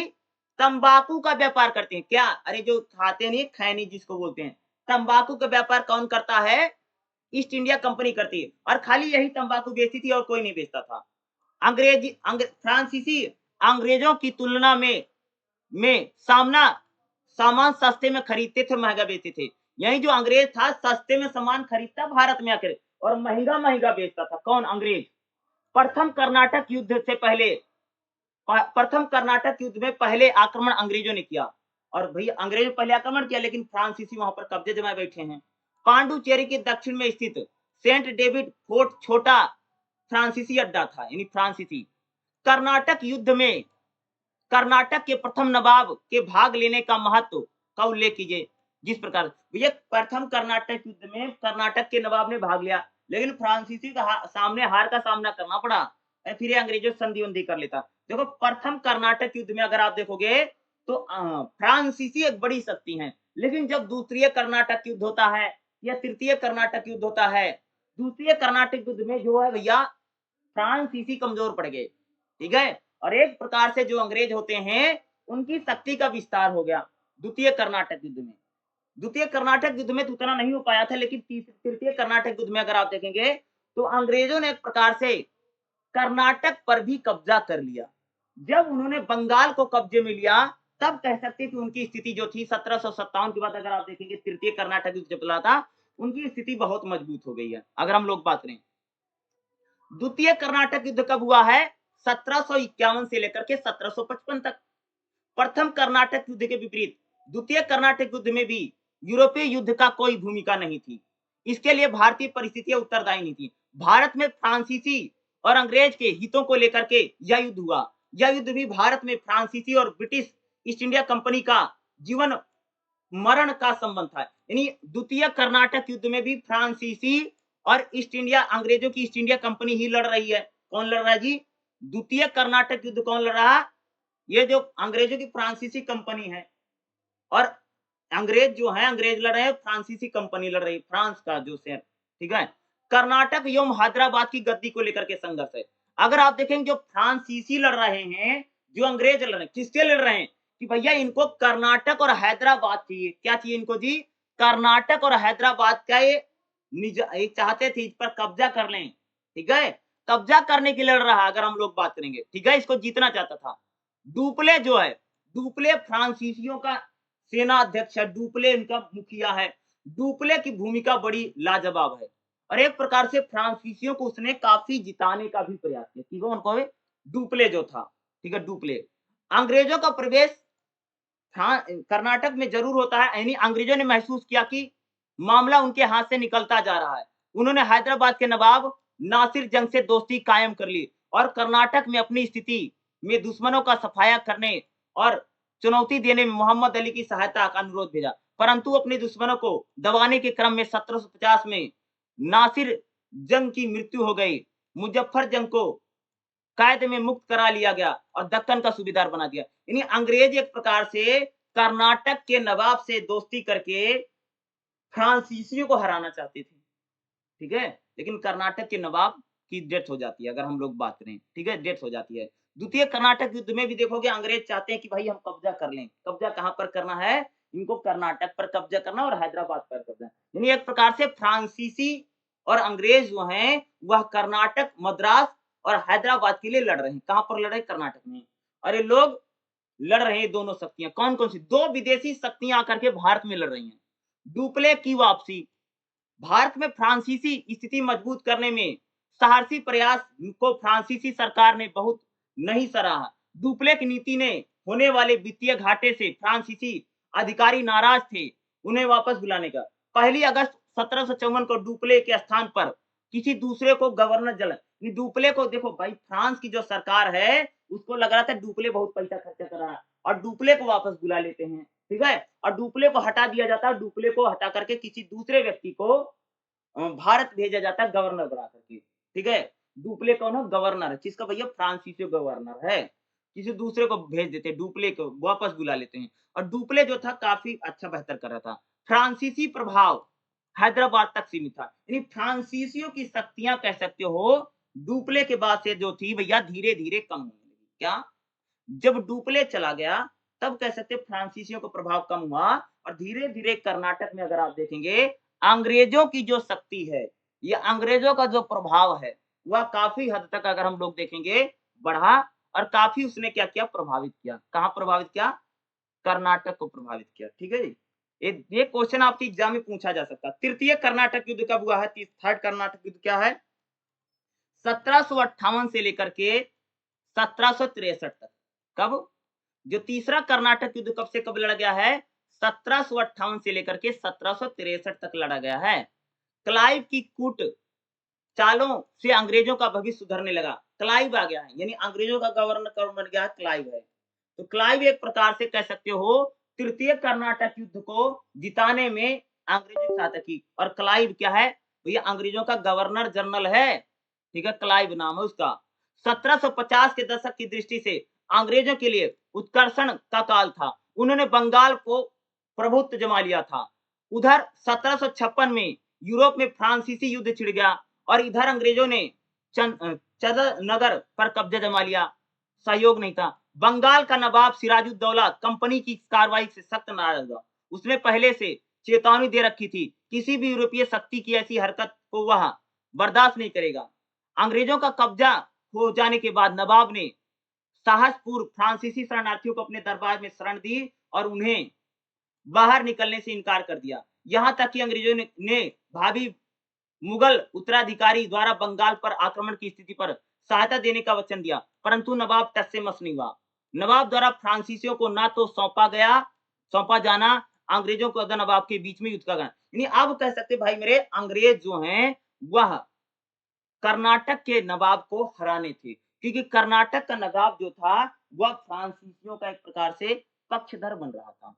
और तृतीय जो कर्नाटक युद्ध है उसमें अगर आप देखेंगे तो अंग्रेजों ने एक प्रकार से कर्नाटक को भी अपने कब्जे में ले लिया। एक समय जरूर था कि प्रथम कर्नाटक युद्ध जो था या द्वितीय जो कर्नाटक युद्ध था वहां पर फ्रांसीसी शक्ति बहुत बड़ी है, उसको हराना उनके लिए बहुत मुश्किल था। और फ्रांसीसी ने पूरे अगर आप देखें मद्रास हो, हैदराबाद हो, कर्नाटक हो, इन पर कब्जा बहुत है। लेकिन धीरे-धीरे अगर आप देखेंगे 1750 के बाद की जो स्थिति है, वह काफ़ी बदल जाती है। जब उन्होंने उनको बंगाल पर एक प्रकार से उनका हल्का थोड़ा-सा नियंत्रण होता है, तब कह सकते हैं कि वह एक बड़ी शक्ति के रूप में कर्नाटक में उभरते हैं। और कर्नाटक में अगर आप देखें तृतीय कर्नाटक युद्ध में अगर आप देखेंगे, तो कर्नाटक में फ्रांसीसी आक्रमण होता है। यानी इस प्रकार तृतीय कर्नाटक युद्ध पूरी तरह की तैयारी हो गई है। इस बार फ्रांसीसियों ने पहले आक्रमण किया। गति तेज कर उन्होंने सेंट डेविड किले पर आक्रमण कर दिया। 2 जून 1758 की घटना है। इसी समय हैदराबाद से बुसी उत्तरा भाग में स्थित अंग्रेजों के इलाकों का आक्रमण कर रहा था। उसने इन सभी इलाकों पर अधिकार कर लिया। 24 जून 1958 को विजयनगरम में किले पर कब्जा जमा लिया। किसने जमा लिया भाई मेरे? अगर किसने? फ्रांसीसियों ने। और फ्रांसीसी और अंग्रेजों के बीच में क्या होता है? एक प्रकार से युद्ध होता है, जिसमें अगर आप देखेंगे तो अंग्रेज एक प्रकार से जीते। फ्रांसीसी सेना की समस्या क्या है? परंतु फ्रांसीसी अपने इस अभियान को जारी नहीं रख सके। उन्हें अनेक प्रकार की समस्या का सामना था। पहली समस्या देखो, फ्रांसीसी के पास भैया तीसरे कर्नाटक युद्ध में पैसा नहीं बचा है। उनके पास धन नहीं, पैसा नहीं है, ठीक है?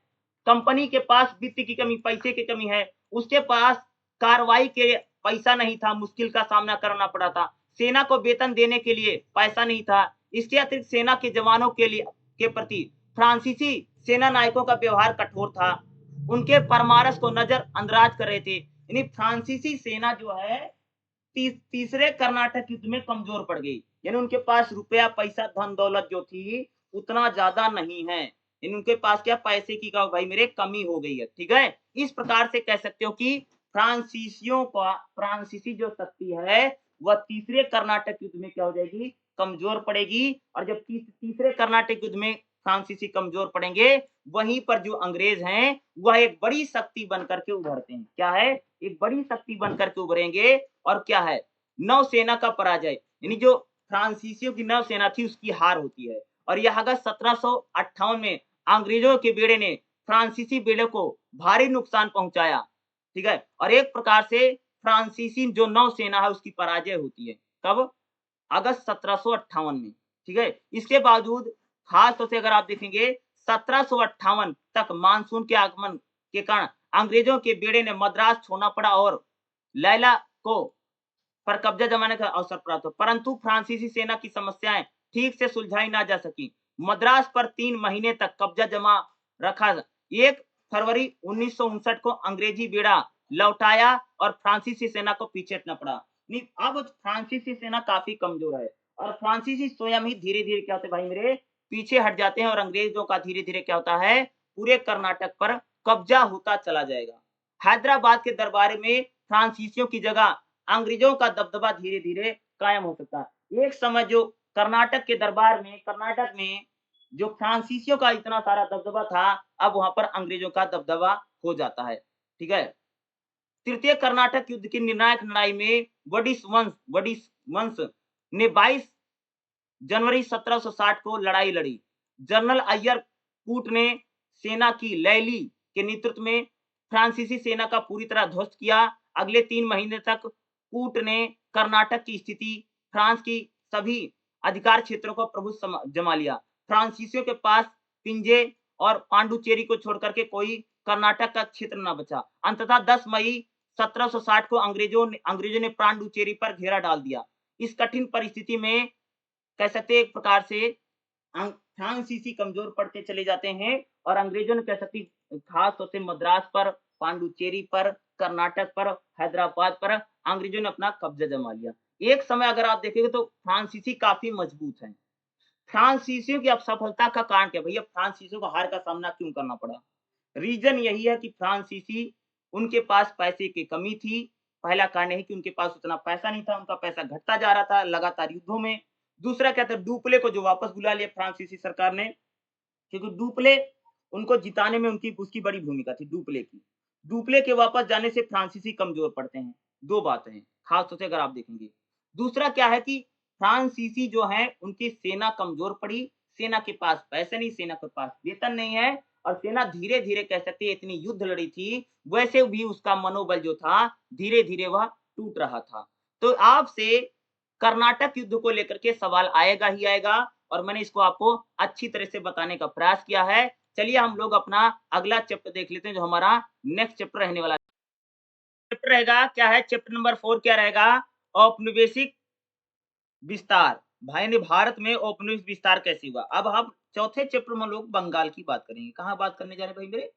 बंगाल की बात करेंगे। तो सबसे पहले मैं बता दूं जो बंगाल है, बंगाल भी मुगलों के अंडर में था। क्या था? मुगलों के अंदर में था और मुगलों से निकल करके जब बंगाल बना तो वहां पर जो शासन कर रहे थे सिराजुद्दौला। क्या नाम है? बंगाल के नवाब का नाम है सिराजुद्दौला। याद रखना मैं जो कहानी स्टोरी बता रहा हूँ क्योंकि स्टोरी वाइज समझोगे तो बहुत आसान रहेगा आपके लिए। ठीक है, सिराजुद्दौला नाम का एक व्यक्ति है जो बंगाल का नवाब है। सिराजुद्दौला नवाब है, लेकिन सिराजुद्दौला का जो सेनापति है उसका नाम है मीर जाफर। सिराजुद्दौला के सेनापति कौन है? मीर जाफर है। साथ में सिराजुद्दौला जो है इनकी मौसी है, घसीटी बेगम नाम है। ठीक है, यानी इसके 2-3 मौसियां थी। ठीक है, सिराजुद्दौला के जो नाना जी हैं उन्होंने इसको बंगाल का नवाब बनाया है और सिराजुद्दौला की जो मौसियां हैं वो सोचती है कि मेरा लड़का बंगाल का नवाब बने और सिराजुद्दौला क्या बंगाल का नवाब है। ठीक है, सिराजुद्दौला का जो सेनापति है वो भी नहीं चाहता कि सिराजुद्दौला बंगाल के नवाब बने। तो अगर आप देखेंगे कि गौर से अगर आप देखेंगे तो सिराजुद्दौला के खानदान में यानी इसकी मौसी, इसका सेनापति, साथ में बंगाल का एक राजघराना है, बड़ा अमीर परिवार था। ये सभी लोग चाहते नहीं थे कि सिराजुद्दौला बंगाल के नवाब बने रहे। यानी सभी लोग जो थे यानी पूरे राज दरबार में ही यानी इसका सेनापति जो बाद में इनके साथ विश्वासघात करता है। जब आप देखेंगे 17 प्लासी के युद्ध में इसने विश्वासघात किया, नाम है उसका मीर जाफर, सिराजुद्दौला का सेनापति है। ठीक है, और सिराजुद्दौला की जो मौसी है घसीटी बेगम है वो अपने बेटे को बंगाल का नवाब बनवाना चाहती है। ठीक है, दूसरा क्या है कि यहाँ पर एक राजघराना है जो बड़ी अमीर है, बनिया परिवार है, वो भी चाहता कि सिराजुद्दौला को हटा दिया। यानी सिराजुद्दौला जो है बंगाल के नवाब हैं उनके घर में ही आंतरिक कलह है, ठीक है। एक सिराजुद्दौला कौन है? बंगाल का नवाब है। तो सिराजुद्दौला का भैया सेनापति खिलाफ है, उसकी मौसी खिलाफ है, या और उसके वहाँ बंगाल में अगर आप देखेंगे तो बंगाल का एक अमीर खानदान है, वह भी इसके खिलाफ है। यानी घर में जो लड़ाई है, उसका फ़ायदा किसने उठाया? उसका फ़ायदा उठाया अंग्रेज़ों ने। किसने उठाया? उसका फ़ायदा उठाया अंग्रेज़ों ने। और अंग्रेज़ों ने मीर जाफ़र को लालच दिया, यानी सिराजुद्दौला का जो सेनापति उसको लालच दिया कि मैं तुमको बंगाल का नवाब बना दूँगा। घसीटी बेगम को लालच दिया कि मैं तुमको बना दूँगा। साथ में जो वहाँ का बड़ा खानदान परिवार है, मैं नाम भूला नहीं तो अभी बता देता हूँ, बनिया परिवार है, ठीक है? वो यानी यानी अंग्रेज जो है मीर जाफ़र को, सिराजुद्दौला की मौसी को, यानी एक प्रकार से वो लोग लालच देते हैं कि सिराजुद्दौला के खिलाफ आप लोग लड़ाई कीजिए, युद्ध कीजिए और अंग्रेज क्या करेंगे उसमें मदद करेंगे। तो क्या होता है कि 1757 में याद रखना, डेट याद रखना, 1757 में एक लड़ाई होती है जिसका हम लोग बोलते हैं प्लासी का युद्ध। प्लासी के नाम से जाना जाता है, यानी सिराजुद्दौला लड़ रहे हैं अंग्रेजों से, लेकिन उनका जो सेनापति है वही उनके खिलाफ लड़ रहा है। घर में उनके आंतरिक कलह है बंगाल के नवाब में, उसकी मौसी उसका सपोर्ट नहीं करती है, क्योंकि उसको लगता था कि मेरा बेटा बंगाल का नवाब बने। तो सिराजुद्दौला क्या होता है, एक प्रकार से विश्वासघात कौन करता है? ये मीर जाफर नाम का सेनापति, जिसके कारण से क्या तो सिराजुद्दौला को 1757 में प्लासी का युद्ध जो हार गया। और जब 1757 में सिराजुद्दौला प्लासी का युद्ध हार जाते हैं, तो अंग्रेज क्या करते हैं? अंग्रेजों ने मीर जाफर को, जो सिराजुद्दौला का सेनापति था जिसने उनको हरवाया है, मीर जाफर अंग्रेजों से मिल गया है, ठीक है। और अंग्रेज क्या करते हैं, मीर जाफर को बंगाल का नवाब बना देते हैं। अब क्या हुआ कि जो मीर जाफर है वह बंगाल का नवाब बन गया है। कौन बन गया बंगाल का नवाब? सिराजुद्दौला के बाद मीर जाफर। लेकिन जब बंगाल का नवाब मीर जाफर बनता है, तो अंग्रेज उससे भाई कई प्रकार की चीजें बोलते हैं कि भाई हम राजस्व की उगाही हम करेंगे, सारे पैसे हम लेंगे, तुमको सारे काम करना पड़ेगा। यानी मीर जाफर एक प्रकार से मीर जाफर के साथ अंग्रेजों ने इस प्रकार की संधि कर रखी है कि भाई जो सारे जनता से जुड़े काम हम मीर जाफर को करने पड़ेंगे, सारा पैसा अंग्रेज ले जाते थे। यानी मीर जाफर जनता से जुड़े काम करता था, वही सड़क बनवानी है, पुल बनवाना है, पानी पीने का बनवाना है, खड़ंजा बनवाना है, या कोई नाली वाली बन, यानी आम जनता से जुड़े काम कौन कर रहा है? मीर जाफर कर रहा है, जिसको अंग्रेजों ने बना था। और अंग्रेज वहां की राजस्व वसूली कर रहे हैं, पैसा वैसा कौन वसूल रहा? अंग्रेज वसूल रहे हैं। इससे क्या हो कि मीर जाफर की स्थिति बाढ़ की खराब है। अरे पैसा नहीं होगा तो कहां से बंगाल चलेगा? सारा पैसा अंग्रेज ले रहा है, सारा भू राजस्व वसूली अंग्रेज कर रहा है। और अंग्रेजों में अंग्रेज जो हैं और मीर जाफर में एक प्रकार से धीरे-धीरे गतिरोध बढ़ता है, अनबन बढ़ती है। यानी अब मीर जाफर और अंग्रेजों में भी लड़ाई का माहौल बनेगा, क्योंकि मीर जाफर को लगता है कि अंग्रेज जो हैं वह सारा बंगाल का पैसा उससे ले रहे हैं और वो अपनी मनमर्जी कर रहे हैं, और वह बंगाल का नवाब होते हुए भी अपने शासन को बेहतर तरीके से नहीं चला रहा। तो मीर जाफर क्या करते हैं? मीर जाफर पता क्या करता है? मीर जाफर एक काम करता है, मिल जाता है पता किससे? ये जो मुगल बादशाह हैं, मुगल बादशाह से मिल जाता है और अवध के नवाब से। और ये क्या करता है, एक प्रकार से बगावत कर देता। कौन कर देता बगावत? मीर जाफर। और जब मीर जाफर ने बगावत की, यानी सिराजुद्दौला का जो सेनापति है, जिसको अंग्रेजों ने बना रखा है, वही मीर जाफर आज अंग्रेजों के खिलाफ बगावत कर देगा। और जब मीर जाफर ने बगावत कर दी, तो क्या हुआ? अंग्रेजों के साथ इसका युद्ध होता है। तो भाई मेरे मीर जाफर के साथ-साथ बंगाल का अगर आप देखें अवध के नवाब, साथ में मुगल बादशाह, ये 3 लोग क्या करते हैं। और एक कौन-सा युद्ध होता है जिसको हम लोग 1764 में बक्सर के युद्ध के नाम से जाना जाता है। क्या? 1764 में बक्सर का युद्ध होता है। और ये इस बक्सर के युद्ध में मीर जाफर, अवध के नवाब और मुगल बादशाह, इन तीनों को हार का सामना करना पड़ता है। वही उसी बाद आप सबने किताब में पढ़ोगे इलाहाबाद की संधि। इलाहाबाद में एक ट्रीटी होती है, संधि होती है, अंग्रेज संधि करते हैं कि अब जो है, जो मुगल बादशाह है, अब उसको क्या बना दिया भैया? वेतनभोगी। यानी इस ऐसी स्थिति बन गई कि मुगल बादशाह जो था, अब वह अंग्रेज उसको सैलरी बेस पर रख दिए। और कितना? 27 लाख रुपया महीना। कितना? सालाना था, महीना नहीं थे भाई, सालाना। साल का 27 लाख रुपया किसको मिलेगा?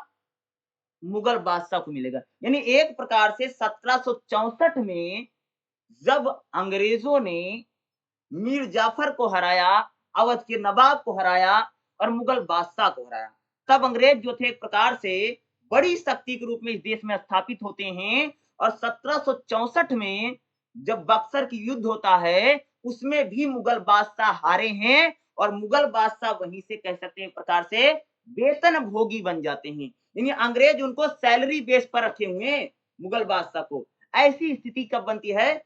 1764 में बक्सर के युद्ध के बाद। और 27 लाख रुपए उनको मिलता था। यानी अब एक प्रकार से देखोगे तो अंग्रेजों के द्वारा पैसे पर वेतन पर चलने वाले क्या क्या बन गए? मुगल बादशाह बन गए हैं। यानी अंग्रेजों ने ऐसी चाल चली है कि उन्होंने धीरे धीरे सबको हरा दिया। भैया जब मीर जाफर को हटा करके अंग्रेज क्या करते हैं? मीर कासिम नाम का एक व्यक्ति है, मीर कासिम। मीर कासिम को जब भाई मीर जाफर को हटा देते हैं, तो मीर जाफर के बाद मीर कासिम को बनाया जाता बंगाल का नवाब। लेकिन मीर कासिम के साथ भी उनकी स्थिति बहुत अच्छी नहीं है। मीर कासिम को बात वही है कि बंगाल का अंग्रेज यही कहते हैं कि भाई तुम बंगाल के नवाब बने रहो और जनता से जुड़े काम करो। लेकिन अंग्रेज जो थे भैया सारा रुपया पैसा यही वसूला करते थे। और भाई मीर कासिम भी क्या करे? मीर जाफर के बाद बंगाल का नवाब कौन बना? मीर कासिम। तो मीर कासिम और अंग्रेजों में भी लड़ाई का सामना होता है, युद्ध का सामना होता है।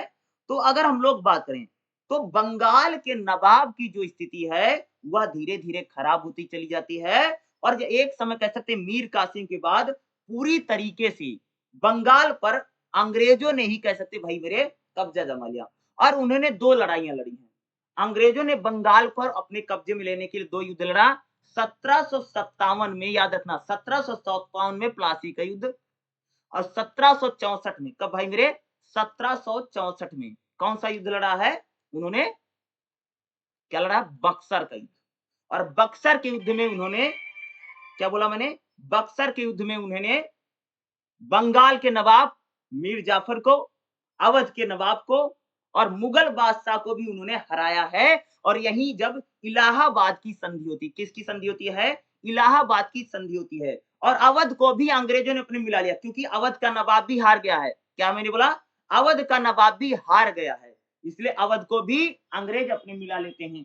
और मुगल बादशाह वेतन भोगी बन गया है। यानी अंग्रेज जो है कह सकते हो कि भाई मेरे 1764 के बाद अगर आप देखोगे तो अंग्रेज इस देश में एक बड़ी शक्ति, जो एक कंपनी इस देश में सामान बेचने के लिए आई थी, जो यहाँ पर तंबाकू बेचती थी, जो यहाँ पर चाय बेचती थी, जो यहाँ पर अफीम बेचती थी, आज वही कंपनी कह सकते हो कि वह व्यापारिक कंपनी, सामान बेचने वाले लोग, आज वह यहाँ एक बड़ी राजनीतिक शक्ति के रूप में स्थापित हो जाते हैं। और उनको बंगाल, बिहार, हैदराबाद, ठीक है, यूपी, अगर ये सारे रीजनों की बात करेंगे, और मुगल बादशाह तो उनको वेतन भोगी बना लिया, यानी सैलरी बेस पे रख लिया है। इस प्रकार से देखेंगे तो अंग्रेज एक बड़ी शक्ति और महाशक्ति के रूप में कह सकते हो इस देश में उभरते हैं। जो एक सामान बेचने आए थे, आज वही लोग कह सकते हो कि बंगाल जीतने के बाद एक बड़ी शक्ति बनते हैं, क्योंकि अब वहां से उनको दीवानी मिल जाती। दीवानी का मतलब समझते? यानी अब उनको भू राजस्व वसूलने का अधिकार मिल गया। इसलिए तुम सब अब आगे को जो हम लोग चैप्टर को पढ़ेंगे कि अंग्रेजों ने किस प्रकार से इस देश को लूटा। अगर हम देखें उन्होंने अपने शासन प्रशासन को आगे बढ़ाया, शिक्षा में उन्होंने बड़े बदलाव किए, क्योंकि अंग्रेज, एक बात बताओ, अंग्रेज हमारे देश में था भैया, बड़ी संख्या में, तो ब्रिटेन से लोग तो आ नहीं सकते थे शासन चलाने के लिए। और अंग्रेजों को शासन प्रशासन अंग्रेजी में चलवाना था, इसलिए अंग्रेजों ने यहाँ पर नई शिक्षा नीति लेकर के आते हैं और अंग्रेजी लोगों को यहाँ पढ़ाई जाती है ताकि उनको सर्वेंट बना सके, नौकर बना सके। भाई ब्रिटेन से इतना आदमी थोड़ी आएगा कि लेकर के तुम आओगे, ठीक है। और रुपया पैसा उन्होंने खूब लूटा। अगर मैं बात बताऊं, कहा जाता था कि अंग्रेज अपने देश से कुछ नहीं लाता था, सारा पैसा यहाँ से ले जाता था, ठीक है। और अंग्रेज जब बंगाल को जीतते हैं तब उनकी सेना धीरे धीरे मजबूत होती है और वो कह सकते हैं एक प्रकार से सिस्टमैटिक तरीके से। इसी के बाद अगर हम लोग बात करेंगे तब उन्होंने मैसूर को हराया। और मैसूर में आपको पता होगा, क्योंकि 17 यानी आप देखोगे टीपू सुल्तान को भी हराएंगे जब लास्ट में जाकर करेंगे 18वीं शताब्दी में टीपू सुल्तान को, मैसूर को भी हराया, ठीक है। तो अंग्रेज जो हैं उन्होंने बंगाल को, कर्नाटक को, मैसूर को, पंजाब को यानी अगर आप देखेंगे सिस्टमैटिक तरीके से, यानी एक प्रकार से सिस्टम में डाल सबको एक साथ नहीं, बल्कि संधि करके फूट डालो राज करो की जो उनकी नीति है, इस नीति का पालन करके अगर आप देखेंगे तो उन्होंने सभी जो हमारी देसी रियासतें हैं, उन देसी रियासतों को उन्होंने हराया। अवध पर तो उन्होंने झूठे आरोप लगा दिए कि वो अवध का जो नवाब है, वह शासन प्रशासन नहीं चला पा रहा है और उसको कब्जा जमा लेते हैं। यानी ईस्ट इंडिया कंपनी जो है, धीरे-धीरे अपने साम्राज्य का इस देश में विस्तार करने लग जाती है। और जब यह विस्तार बढ़ता है और इस देश में किसानों पर, मजदूरों पर और इस जनता पर जो शोषण और दमन होता है, 100 वर्षों तक कहा जाता है, इतिहास में कहा जाता है, इस देश के लोगों को 100 साल तक पता ही नहीं चला कि देश गुलाम है, कि ईस्ट इंडिया कंपनी इस देश पर शासन कर रही है और उसने गुलाम बना रखा है। 100 वर्षों तक इस देश के लोगों को पता ही नहीं चला, क्योंकि यहाँ पर एक बड़ी पूरा एक किताब लिख करके गया है, अगर मैं बात करूँगा, अल गुरूनी एक लेखक है, वो अपनी किताब में लिखता है, लगभग 1000 ईस्वी में लिखता है, जब वो गजनी से आया था, मोहम्मद गजनवी के साथ आया था, वो लिखता कि भारत की जनता को, क्या बोला मैंने? कि भारत की जनता को इस बात का कोई फ़र्क ही नहीं पड़ता है कि राजा हिंदू हो या राजा मुसलमान हो, जनता को कोई फ़र्क नहीं पड़ता है। इसलिए देखा होगा कि इस देश में कितने सारे आक्रमणकारी आते हैं और उन्होंने इस देश को लूटा, और अंग्रेज जब इस देश पर कब्जा जमाते हैं, तो उन्होंने एक प्रकार से ईस्ट इंडिया कंपनी ने अवध को भी अपने कब्जे में ले लिया, क्योंकि अवध भी पूरी तरीके से अगर आप लोग देखेंगे उनके कब्जों में चला गया है, ठीक है? और बंगाल को भी उन्होंने जीत लिया है, साथ में उन्होंने पंजाब को भी जीतने के उन्होंने प्रयास किए, और कह सकते हैं पंजाब के जो महाराजा रणजीत सिंह है, आप सबको पंजाब की स्टोरी पता होगी, क्योंकि आगे के अगर चैप्टर में पंजाब होगा तो हम लोग पंजाब को डीपली से मैं डिस्कस करूंगा पंजाब को लेकर के, तो पंजाब को भी उन्होंने जीता है, ठीक है? वही पंजाब के महाराजा रणजीत सिंह है, ठीक है? महाराजा रणजीत सिंह, जिन्होंने अगर आप देखेंगे पंजाब सिख राज की स्थापना करने में, क्या नाम है? महाराजा रणजीत सिंह। बताया जाता कि उस समय की सबसे सेकंड आर्मी मानी जाती थी। उस समय कहा जाता था कि पूरी दुनिया में अगर किसी के पास दूसरी सबसे बड़ी सेना है, तो महाराजा रणजीत सिंह के पास है। और महाराजा रणजीत सिंह के साथ भी अंग्रेजों ने संधि की है और उनको बोला था कि यानी नदी के इस पार मत आना और कभी नहीं, और अंग्रेजों ने एक प्रकार से उनको भी हारा। जिस दिन महाराजा रणजीत सिंह की डेथ होती है, उसके बाद उनका साम्राज्य ऐसे बिखरता चला गया। यानी अंग्रेजों ने कह सकते हैं कि इस देश में फूट डालो राज करो की नीति चलाई, और एक जितने भी हमारी देसी रियासतें थी, चाहे बंगाल हो, चाहे अवध हो, चाहे पंजाब हो, चाहे हैदराबाद हो, चाहे मैसूर हो, इसको यानी सिस्टमैटिक तरीके से उन्होंने जीतने का प्रयास किया। और जब इस देश पर उन्होंने पूरी तरह से कब्जा जमा लिया, तब यहाँ उन्होंने अपने कृषि अधिकार बदले, क्योंकि आगे हम लोग खेती को पढ़ेंगे कि किस प्रकार से उन्होंने किसानों पर भू राजस्व नीति अब आएगी, क्योंकि अब यहाँ पर वो लैंड रिफॉर्म करेंगे। जैसे अगर अस्थाई बंदोबस्त, रैयतवाड़ी बंदोबस्त, महलवाड़ी बंदोबस्त, यहाँ पर अंग्रेजों का एक गवर्नर जनरल आएगा, जो यहाँ पर किसानों से ज्यादा, किसान से भैया ज्यादा से ज्यादा मुनाफा कमा ले। इसलिए यहाँ पर पहले हमारे देश में भैया खाने पीने के लिए बहुत खेती होती थी, जैसे गेहूं की, चावल की, सरसों की, मटर की, खाद्यान्न फसलें जिनको हम बोलते हैं, जिससे लोग सामान्यतः खाते हैं। लेकिन अंग्रेज जब इस देश पर कब्जा जमा लेंगे, तो उससे कौन-कौन सी खेती होगी? अफीम की खेती होगी, चाय की खेती होगी, नील की खे अरे चाय कौन खाएगा? अफीम कौन खाएगा? नील कौन खाएगा? क्योंकि वो लोग ऐसी खेती करवाते हैं जिससे ब्रिटेन में जो उद्योग धंधे लगे हैं, उनमें उनको सहायता मिल सके। यहाँ की उन्होंने शिक्षा व्यवस्था को बदला, यहाँ के जो वन है, संसाधन है, उसको लूटने का प्रयास किया, यहाँ की एजुकेशन सिस्टम को बदला, साथ में यहाँ कई प्रकार के बदलाव करते हैं, और इस लगभग 100 वर्षों इतना शोषण और इतना दमन और इतना अत्याचार होता है कि 1857 में एक क्रांति यहाँ पर हो जाती है, जिसको हम लोग 1857 की क्रांति के रूप में मानते हैं। यानी किसानों का भी, किसान के बारे में बताया जाता है, किसानों के इतना ज्यादा शोषण दमन के, किसान तो खेत छोड़ करके भाग जाता था, किसानों का इतना ज्यादा शोषण दमन रहा। लेकिन यहाँ पर उन्होंने एक प्रथा लेकर के, जिसका प्रथा का नाम है जमींदारी प्रथा। क्या है? जमींदारी प्रथा। अस्थाई बंदोबस्त में जमींदारी को हम लोग पढ़ेंगे, जमींदारी प्रथा क्या थी? जमींदारी में क्या, इन्होंने जमींदार बना लिए, ठीक है? और इनका एक वर्ग था। देखो ऐसा नहीं था कि अंग्रेज इस देश पे शासन करते थे, उनका कोई मददगार नहीं है। जमींदारों ने इनका बहुत ज्यादा सपोर्ट किया, बहुत ज्यादा मदद किया, ठीक है? जिस प्रकार से उन्होंने जमींदारी प्रथा को चलाया, ठीक है? तो एक प्रकार से अंग्रेजों ने किस प्रकार से 100 वर्षों तक इस देश को लूटा, खसूटा, नोचा, ठीक है? जिस प्रकार से इस देश में गरीबी, भुखमरी की समस्या लगातार बढ़ती चली गई, और हमारी देसी रियासतें लगातार कह सकते हैं सिस्टमैटिक ढंग से उनको खत्म करने का सामना किया, तब जाकर के 1857 में एक क्रांति होती है जिसमें हम लोग बंगाल, बिहार, अवध, यहाँ से अगर आप देखेंगे तो तमाम क्रांतिकारी होते हैं। साथ में अगर आप देखेंगे तो बंगाल के जो नवाब हैं, वह भी उस क्रांति में कह सकते हैं भाग लेने का प्रयास करते हैं। ठीक है? यही क्या है, क्योंकि ये 100 वर्षों का हम लोग इतिहास पढ़ने जा रहे हैं।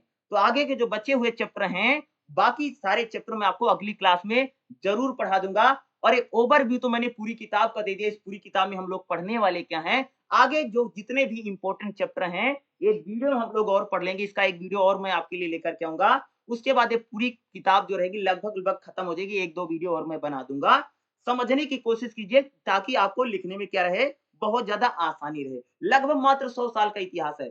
100 साल का इतिहास लिखना इतना मुश्किल नहीं है। सिर्फ आप समझ लीजिएगा और आपका जो एग्ज़ाम है आसानी से निकल जाएगा। ठीक है? और अगली क्लास भी आप लोगों को बहुत जल्द मिलेगी। अगर आपका कोई क्वेश्चन है तो आप मेरे से ज़रूर पूछ सकते हैं। जो-जो चीज़ें मैं बता रहा हूँ, यही चीज़ों को आपको भूमिका हेडिंग बना कर के लिख देना और आप सभी का जो एग्ज़ाम होगा आसानी से पास हो जाएगा। और इसके और भी जो क्लासेज़ हैं, वो क्लासेज़ भी जैसे बीएचआईसी 105 है, 6 है, 7, 8, 9 है, उनकी भी क्लास आप लोगों को बहुत जल्द देखने को ज़रूर मिलेगी। ओके।